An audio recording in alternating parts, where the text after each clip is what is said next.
How to remove picture from a background on iPhone.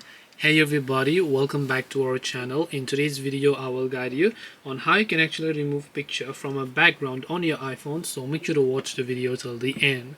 So open the Photos application and let's say that there is a certain photo from which you would like to remove the background and only keep the foreground. It's actually quite simple because for iPhone you don't need any third-party app. The iOS itself is capable of removing the background. So all you have to do is just go ahead and first of all select your foreground. It will automatically crop the foreground.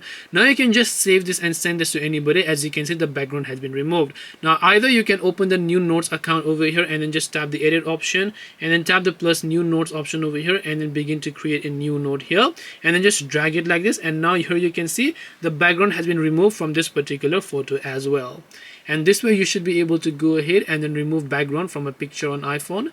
Hope this video was very helpful. If you have got any questions, feel free to leave them down below. Thank you for watching till the end of this tutorial and see you soon in the next video.